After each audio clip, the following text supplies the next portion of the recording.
के साथ हमारे वरिष्ठ नेता, पूर्व मंत्री रहे और पूर्व विधानसभा अध्यक्ष डॉक्टर राजीव बिंदल जी, हमारे कोटा के विधायक और पूर्व मंत्री चौधरी सुखराम जी, हमारे सम्मानीय विधायक प्रसाद मीना कश्यप जी, पूर्व विधायक शिलाई श्री गुलदीप जी, जिला के हमारे लक्ष्मी गुप्ता जी, मीडिया के हमारे जिला के प्रभारी राकेश जी, हमारे रेणुका से जिन्होंने चुनाव लड़ा नारायण सिंह जी।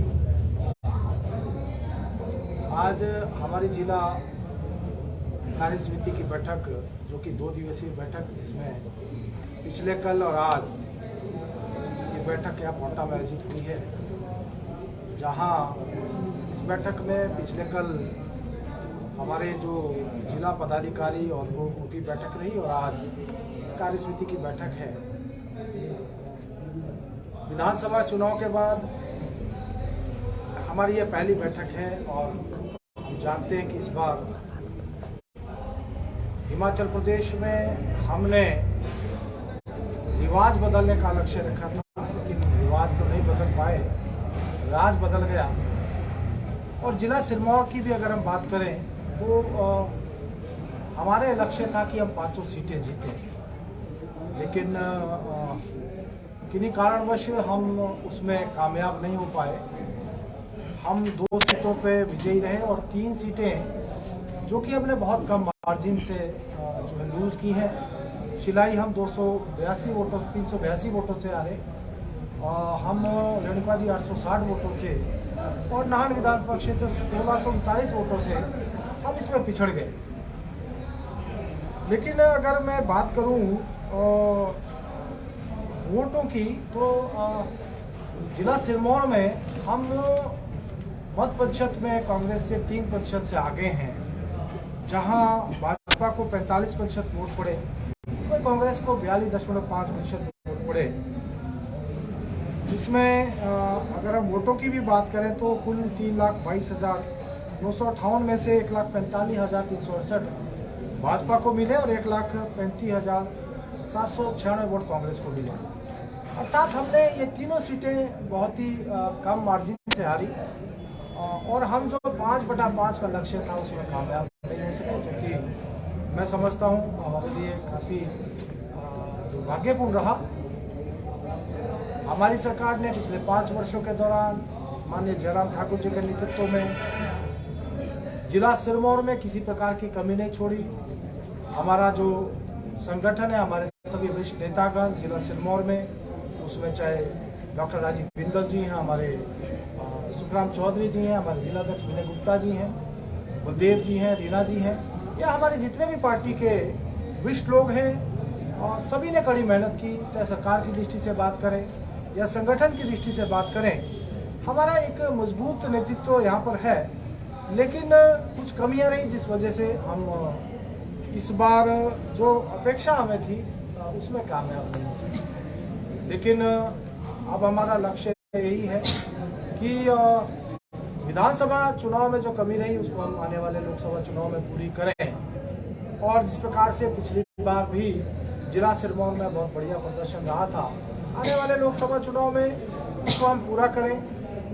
जहां तक हम देखें, आज कांग्रेस की सरकार, सुख की सरकार, जो कि हिमाचल प्रदेश के लिए दुख लेकर आई है, 2 महीने की सरकार, और जो झूठे वायदे इन्होंने किए, जनता को प्रलोभन दिया, उसके बलबूते पे ये सत्ता में आए। इन्होंने जो 10 गारंटियां देने की बात कही, आज हम देखते हैं कि एक भी गारंटी अभी तक पूरी नहीं हुई।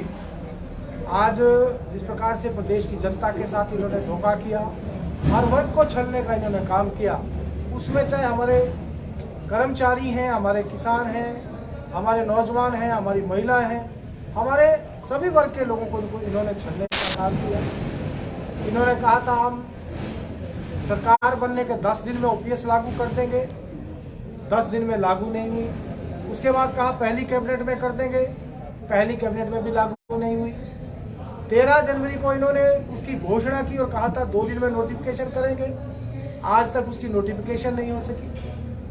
इन्होंने प्रदेश की महिलाओं से वादा किया था कि हर महिला को हम 1500 रुपये उनके खातों में डालेंगे, और ये भी इन्होंने पहली कैबिनेट में ही करने का निर्णय लिया था, लेकिन पहली कैबिनेट में उस दिशा में एक सब कमेटी का गठन किया गया और जब सब कमेटी ने अपनी पहली रिपोर्ट दी, उसमें सब कमेटी ने कहा कि प्रदेश में करीब 32 लाख महिला है, लेकिन हम 32 लाख भी नहीं, 18 लाख भी नहीं, केवल 8 लाख महिलाओं को हम 1500 रुपए उनके खातों में डालेंगे। इन्होंने पहले कहा था कि एक परिवार में जितनी भी महिलाएं होंगी हम सभी को देंगे। अगर 6 महिलाएं तो 15 छिका 90 9,000 रुपया हम जो है प्रत्येक परिवार को देंगे। लेकिन अब उस बात से मुकर गए। अब ये कहने लगे हैं कि हम एक ही महिला को देंगे, अर्थात इन्होंने महिलाओं को भी ठगने का काम किया। हम जानते हैं कि इस बार जो विधानसभा के चुनाव हुए उसमें लगभग 4.5% महिलाओं के अतिरिक्त वोट, अधिक वोट मिले पुरुषों के मुकाबले में, और इस बात को सीधा इंगित करता है कि महिलाओं का जो वोट है वो ज्यादातर जो है कांग्रेस को इस बात के लिए मिला कि इन्होंने 1500 रुपए का वादा किया था। लेकिन आज महिलाएं भी अपने आप को ठगा महसूस कर रही है। इन्होंने कहा था कि हम 5 साल में 5 लाख युवाओं को रोजगार देंगे, हर साल 1 लाख युवाओं को रोजगार देंगे। लेकिन अब जब इनकी सब कमेटी की रिपोर्ट आई तो उन्होंने कहा कि 20,000 देंगे। युवाओं के लिए जो हमीरपुर में हमारा सबॉर्डिनेट सर्विसेज कमीशन था उसको भी इन्होंने बंद कर दिया। रोजगार देने की बात तो दूर रही, करीब 5,000 जो अभ्यर्थी जिनको की रोजगार मिलने वाला था उनके लिए भी इन्होंने फिलहाल दरवाजे बंद कर दिए। तो यह सरकार इस प्रकार का कार्य कर रही है। किसानों से वायदा किया था कि 2 रुपए किलो गोबर खरीदेंगे, आज किसान भाई उसका भी इंतजार कर रहे हैं। इन्होंने ये नहीं बताया कि गोबर कब खरीदेंगे, कहाँ गोबर भेजना, किसान इस बात का भी इंतजार कर रहे हैं। आज मैं पढ़ रहा था अखबारों में कि बिजली बोर्ड को जो है लोन लेना पड़ रहा है तनख्वाहें देने के लिए, और इन्होंने वादा किया था कि हम 300 यूनिट फ्री बिजली देंगे। अभी ऐसा मालूम हो रहा है कि जो भाजपा ने 125 यूनिट फ्री किया था आज उसका लाभ ही नहीं मिल रहा है, उसका भी लाभ नहीं मिल रहा है, और 300 यूनिट का भी अभी तक कोई लाभ नहीं मिला है। कुल मिलाकर जो बहुत सारी गारंटी इन्होंने की थी, आज जो एक भी गारंटी पूरी नहीं हुई। दूसरी ओर जो प्रदेश के मुख्यमंत्री है वो एक ही बात का रोना रो रहे हैं कि कर्ज कर्ज और कर्ज। लेकिन इस विषय में भी ये मैं कहना चाहूंगा कि जो कर्ज का ढिंढोरा ये सरकार पीट रही है, इनके मंत्री पीट रहे हैं या मुख्यमंत्री पीट रहे हैं। आज भाजपा को 75,000 कर्ज की बात कहते हैं और भाजपा को हर बात के लिए कोसते हैं। मैं ध्यान में लाना चाहूंगा कि जब 2012 में धूमल जी मुख्यमंत्री थे और उसके बाद कांग्रेस की सरकार आई तो धूमल जी के समय में मात्र 27,000 करोड़ रुपए का कर्ज हिमाचल प्रदेश के ऊपर था। लेकिन 2017 में जब इनकी सरकार आई तो यह बढ़कर लगभग 55,000 करोड़ रुपए हो गया। और अभी वर्तमान सरकार जब जयराम ठाकुर जी मुख्यमंत्री से हटे तो प्रदेश के ऊपर मात्र 69,000 करोड़ रुपए का कर्जा था, जिसकी बात ये 75,000 करोड़ रुपए बता रहे हैं। ये केवल मात्र 69,000 करोड़ रुपया था। और हमारी सरकार ने जो कर्ज लिया लगभग 14,000 करोड़ रुपया इनके समय में जो कर्ज लिया गया था उसका ऋण अदा करने के लिए हमने खर्च किया, हमारी सरकार ने खर्च किया। और आज ये हर चीज के ऊपर एक ही बात का रोना रोते हैं। इन्होंने आते ही महंगाई का बोझ जनता के ऊपर डाल दिया। राहुल गांधी जी देश भर में भारत जोड़ो यात्रा करते हैं, जगह जगह जाकर महंगाई और बेरोजगारी की बात करते हैं। ये जो है सबॉर्डिनेट सर्विसेज कमीशन को बंद कर देते हैं, रोजगार का अवसर युवाओं के लिए बंद कर देते हैं। यहाँ पर जो वैट बढ़ाते हैं, जयराम जी ने 9 रुपए वैट कम किया था, इन्होंने वैट बढ़ा दिया। डीजल में 3 रुपए बढ़ गया, जो खाने का तेल उसमें 9 रुपया बढ़ गया। अर्थात इस सरकार ने केवल और केवल जनता के ऊपर अतिरिक्त महंगाई का बोझ डालने का काम किया, युवाओं के साथ धोखा किया, महिलाओं के साथ धोखा किया। और साथ ही साथ मैं ये भी कहना चाहूंगा, आज हमारे चाहे बरमाणा का एसईसी प्लांट है, चाहे हमारा जो दाड़ला घाट का एसईसी प्लांट है, 2 महीने से अधिक का समय हो गया है। ये सरकार जो ट्रक ऑपरेटर्स की जो मांग है और जो झगड़ा जो है वहाँ सीमेंट प्लांट और ट्रांसपोर्टर्स के बीच में चला है, 2 महीने से सरकार उसको अभी तक सुलझा नहीं पाई है। आज हमारे 3,000 से ज्यादा ट्रक ऑपरेटर जो है वो बेरोजगार हो गए हैं। करीब 5,000 के करीब जो छोटे कारोबारी थे उसमें चाहे वो ढाबे वाला था, चाय वाला था, दूध बेचने वाला था, ऐसे 5000 के करीब जो है वो जो प्रवासी लोग थे वो वहां से पलायन कर गए हैं। तो हम आज अंदाजा लगा सकते हैं कि 2 महीने की सरकार ने किस प्रकार से प्रदेश की जनता के साथ छलावा किया है। इस आज की बैठक में हमने इसको लेकर राजनीतिक प्रस्ताव भी पारित किया। जो प्रदेश सरकार की जन विरोधी नीतियां हैं उसके खिलाफ प्रस्ताव हमने यहाँ सर्वसम्मति से पारित किया है। और भारतीय जनता पार्टी जो है आज से पूरे प्रदेश भर में हस्ताक्षर अभियान, जो इन्होंने 620 के करीब कार्यालय बंद किए हैं, जो कि पूरी औपचारिकताएं पूर्ण करने के बाद भाजपा की सरकार ने खोले थे, इस सरकार ने आते उनको भी बंद करने का काम किया।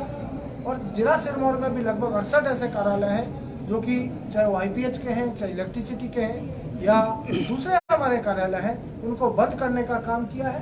प्रदेश में जहाँ 620 कार्यालय बंद हुए हैं, पूरे प्रदेश भर में आज से हमारा यह अभियान 25 फरवरी तक चलने वाला है। और 25 फरवरी के बाद 5 मार्च तक जो है विभिन्न जिलों के ऊपर हमारे जो लीडर ऑफ ऑपोजिशन है, हमारे केंद्रीय मंत्री प्रवास करेंगे और हम धरना प्रदर्शन और इस सरकार के खिलाफ जन आक्रोश रैलियां पूरे प्रदेश भर में आयोजित करेंगे। तो इस प्रकार का हमारा आज की जो बैठक है, जिला की बैठक में हमारा जहां ये राजनीतिक प्रस्ताव पारित हुआ तो प्रदेश सरकार के खिलाफ, वहीं केंद्र सरकार ने जो पिछले 9 वर्षों के दौरान इस देश में हर वर्ग के लिए जो काम किए हैं और जिसमें जिला सिरमौर के लिए भी अनेक योजनाएं हमारी सरकार ने दी है। यह इस बार का जो अमृतकाल का बजट है, जिस प्रकार से 1902 करोड़ रुपया जिला हमारे प्रदेश के लिए इस सरकार ने दिया और हर क्षेत्र में, और विशेष रूप से टूरिज्म क्षेत्र जिसमें कि हिमाचल प्रदेश को भी एक टूरिज्म डेस्टिनेशन होने के नाते बहुत बड़ा लाभ होने वाला है। ऐसा बजट अमृतकाल का जो बजट केंद्र सरकार ने प्रस्तुत किया है उसको लेकर भी यहाँ पर जो है उसको प्रस्तुत किया गया।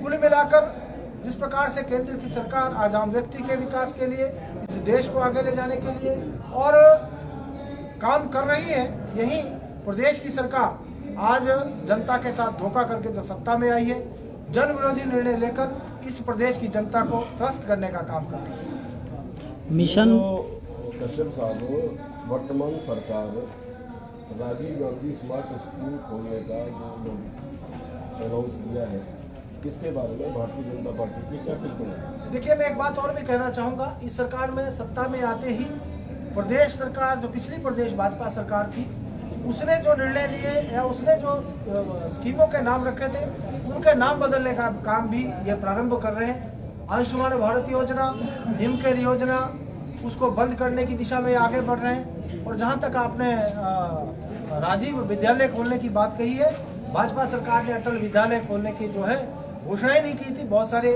विधानसभा क्षेत्रों में अटल विद्यालय हमारी सरकार ने खोले हैं और उसी को ये अब नया नाम देकर राजीव विद्यालय करने की बात कर रहे हैं। क्या आपको लगता है कि इसमें कहीं न कहीं भ्रष्टाचार की बू आ रही है? देखिए, ये तो अभी मैं इस विषय में नहीं कह सकता, क्योंकि अभी शुरुआत होगी, उसके बाद ही पता चलेगा। अभी तो केवल मात्र उसकी घोषणा हम सुन रहे, केवल नामकरण सुन रहे हैं। जब ये खुलेगा, लेकिन उसके लिए भी इन्होंने कंडीशन रखी है कि कम से कम 50 बीघा जमीन जहाँ मुफ्त दी जाएगी वहीं पर ये विद्यालय खोले जाएंगे। क्या आप इस बात को मानते हैं कि ये सब, क्या आप इस बात को मानते हैं? देखिए, जहाँ तक BBC IT सर्वे की बात है, उसको हम रेड नहीं कहेंगे, IT विभाग वहाँ सर्वे कर रहा है और जो कुछ जानकारियाँ ऐसी हैं कि विभिन्न IT संबंधित कई प्रकार का जो है वहाँ अनियमितताएं हैं, उसी को लेकर जो है ये काम चल रहा है IT विभाग। सरकार ने जो CPS की नियुक्तियां की है उसको लेकर क्या रणनीति अब आपकी? देखिए, ये सरकार जहाँ कर्जे की बात करती है वहीं फिजूल खर्ची बढ़ाने का काम इन्होंने किया है। इन्होंने 6 CPS की नियुक्ति की और करीब आधा दर्जन के जो है चेयरमैन की और वाइस चेयरमैन की नियुक्तियाँ कैबिनेट स्टेटस के साथ की हैं। आज जहां ये कर्ज का रोना रो रहे हैं और पैसा नहीं, ऐसी बात करते हैं, वहाँ करोड़ों रुपया मुख्यमंत्री आवास और दूसरे जो मंत्री और CPS जो है उनकी कोठियों के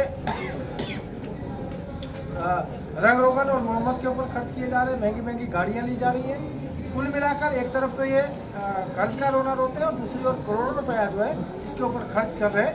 मैं समझता हूँ सीपीएस की नियुक्ति करके भी इन्होंने प्रदेश के ऊपर अतिरिक्त बोझ डालने का काम किया। क्या आप इस बात को मानते हैं कि ये वर्तमान सरकार जो है हिमाचल प्रदेश की रिमोट से चल रही है दिल्ली से? अब इस विषय में तो मैं नहीं कह सकता कि रिमोट से चल रही है, लेकिन इतना अवश्य कहना चाहूँगा कि जो सुख की सरकार जैसा इन्होंने कहा था, आज प्रदेश के जनता को दुख पहुँचाने का काम कर रही है। कश्यप साहब, आपकी अध्यक्षता में ये विधानसभा के जो चुनाव आ रहे हैं, नगर निगम के भी इससे पहले आ रहे हैं, चुनाव भी आ रहे हैं, क्या आपको नहीं लगता कि एक समय में 2 पदों पर रहकर मुश्किलातों का सामना होता है? देखिए, ये निर्णय केंद्र सरकार, केंद्र का नेतृत्व का है और केंद्र तय करता है कि कौन सी जिम्मेदारी किसको देनी है और कौन व्यक्ति किस काम को करेगा। तो पार्टी ने जो मुझे जो आदेश दिया है, मैं उसका निर्वहन कर रहा हूँ और उसको आगे बढ़ा रहा हूँ। सरकार का जो ये मिशन रिपीट फेल हुआ है, तो इसमें गलत टिकट आवंटन कारण रहा है? देखिए, कोई एक कारण हम नहीं कह सकते कि उसके लिए कई सारे कारण हैं और मैंने जैसा कहा कि जो जो गारंटियाँ या जो झूठे वादे, जो प्रलोभन कांग्रेस पार्टी ने दिए थे, कहीं ना कहीं उसका भी हमको भारी नुकसान। चलिए, हाटी मुद्दा देखिए, जहाँ तक हाटी मुद्दे की बात है, लोकसभा में पारित हो गया और भविष्य में बहुत जल्दी मुझे लगता है राज्यसभा में आएगा और उसके बाद राज्यसभा से।